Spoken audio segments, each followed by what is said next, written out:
అందరికీ నమస్కారం. నేను doctor Abhilash, consultant laparoscopic surgeon and laser proctologist from laparoscopy and laser clinics Kondapur. ఈ వీడియోలో మనం పైల్స్ అనే డిసీజ్ ఒక్క రోజులోనో 2 రోజుల్లో వచ్చేది కాదు.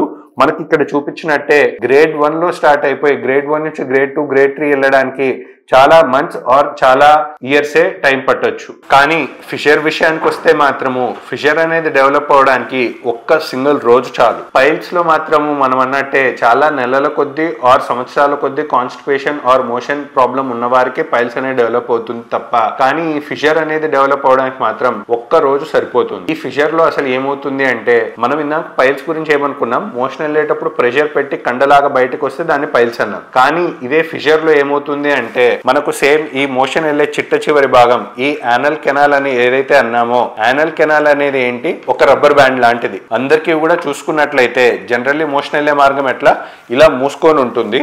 మోషన్ వచ్చినప్పుడు మాత్రం స్వల్పంగా అంటే మోషన్ వెళ్ళడానికి వీలైనంతగా తెరుచుకొని ఒక రబ్బర్ బ్యాండ్ స్ట్రెచ్ అయినట్టు స్ట్రెచ్ అయిపోయి వన్స్ మళ్ళీ మోషన్ వెళ్ళిపోగానే మళ్ళీ దాన్ని నార్మల్ స్టేజ్కి వెళ్తుంది. ఇట్స్ జస్ట్ లైక్ ఒక రబ్బర్ బ్యాండ్ ని సాగదీశాము, మళ్ళీ మోషన్ వెళ్ళిపోగానే వదిలేయగానే దానంతకు అది తిరిగి నార్మల్ స్టేజ్కి వచ్చేస్తే ఇది నార్మల్ గా యానల్ కెనాల్ చేసే పని. ఈ నార్మల్ గా తెరుచుకోవడం మూసుకోవడం ఎలా కుదురుతుంది అంటే, ఈ మోషన్ చుట్టూరా మనకు మోషన్ కంట్రోల్ కి కుదిరేటట్టు స్పింక్టర్స్ అనే కండరాలు ఉండడం జరుగుతాయి.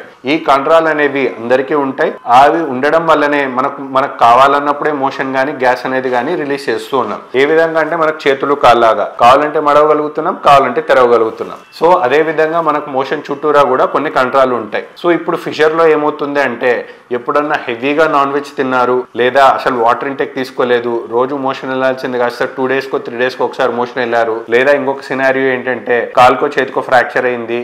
సో ఫ్రాక్చర్ అయిపోవడం వల్ల చాలా రోజులు బెడ్ రిడెన్ అయిపోవడం వల్ల వాళ్ళు నార్మల్ గా మోషన్కి వెళ్ళలేకున్నారు, డైపర్ వేసి డైపర్ లోనే మోషన్ వెళ్ళమన్నారు అన్నప్పుడు వారు కంటిన్యూస్ గా రోజు మోషన్ వెళ్ళక 5-7 days కి ఒకసారి మోషన్ వెళ్తూ ఉండొచ్చు. సో ఇలా చెప్పుకున్న ఏ కేటగిరీలో అయినా అల్టిమేట్లీ మోషన్ గట్టిగా పడినట్లయితే కారణం ఏదైనా కావచ్చు. గట్టి పడిన మోషన్ అనేది దేంతో సమానమే అంటే, ఒక రబ్బర్ బ్యాండ్ పైన తీవ్రంగా లాగితే ఎలాగైతే ఆ స్ట్రెచ్ ఎక్కువ అయిపోయి రబ్బర్ బ్యాండ్ ఒక చోట తెగి కూర్చోవచ్చో, అదే విధంగా మోషన్ కనుక బాగా హార్డ్ అయిపోతే ఎక్సెస్ స్ట్రెచ్ అనేది జరగడం వల్ల ఈ యానల్ కెనాల్ అనేది ఒక లెవెల్ కి మించి స్ట్రెచ్ కాలేక ఒక చోట తెగి కూర్చుంటే దాన్నే మనం యానల్ ఫిషర్ అంటాం. ఫిషర్ అంటే ఏంటి, చీలిక.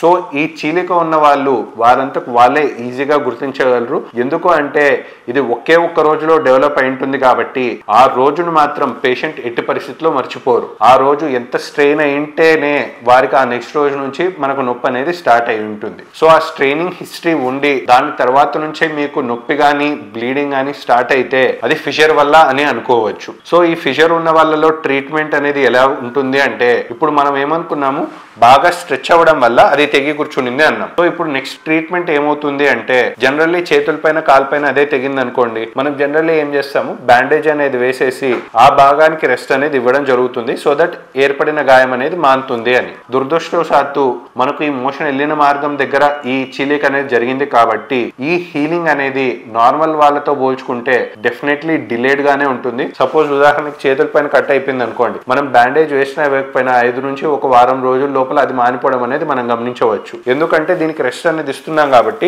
డిస్టర్బెన్స్ లేదు కాబట్టి హీల్ త్వరగా అయిపోతుంది. కానీ ఇదే మోషన్ వెళ్ళే మార్గం దగ్గర మినిమం కంప్లీట్ హీలింగ్ వరకు మనకు కొందరిలో నెలబట్టచ్చు, కొందరిలో 2 నెలలు కూడా పట్టవచ్చు. ఎందుకు అంటే, సేమ్ చెప్పుకున్నట్టు ప్రతిసారి మోషన్ వెళ్ళినప్పుడల్లా ఆ ఏర్పడిన చీలిక పైన రాపిడి జరుగుతుంది. So compare to normal tissues ఇక్కడ హీలింగ్ అనేది డిలే అవుతుంది. సెకండ్ ఫ్యాక్టర్ ఏంటి అంటే, రాపిడి ఒకటే కాదు, ఆ రాపిడి జరిగేది ఎక్కడ జరుగుతుందంటే మోషన్ వెళ్ళే మార్గం దగ్గర కాబట్టి మోషన్ లో ఉన్న క్రిములన్నీ కూడా ఇక్కడ ఏర్పడిన చీలిక పైన ఎఫెక్ట్ అయిపోయి కొంచెం ఇన్ఫెక్షన్ లాగా మారి అప్పుడప్పుడు డిలేడ్ రికవరీతో పాటు ఈ ఫిషర్ కాస్త ఇన్ఫెక్ట్ అయినట్లయితే ఫిష్యులా లాగా కూడా మారే ప్రమాదం ఉంది. ఈ ఫిష్యులా అంటే ఏంటి, FISTULA.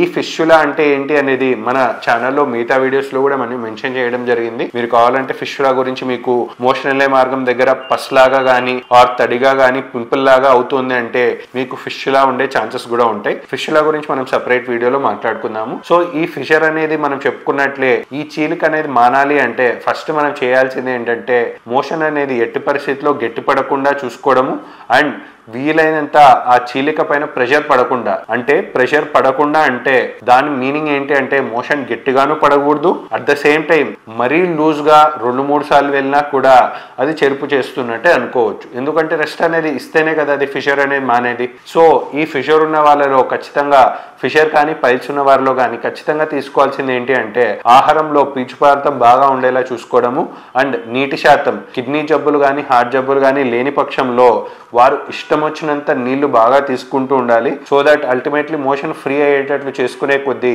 ఈ పైల్స్ నుంచి కానీ ఫిషర్ నుంచి కానీ కొంచెం రికవరీ అయిపోయి మనకు మోషన్ వెళ్ళేటప్పుడు రాపిడి తగ్గే కొద్దీ మనకు బ్లీడింగ్ తగ్గుతుంది అండ్ ఫిషర్ అనేది హీల్ అవ్వడం కూడా జరుగుతుంది. దీంతో పాటు సిట్స్ బాత్ అనేది ఒకటి రికమెండ్ చేస్తూ ఉంటాం.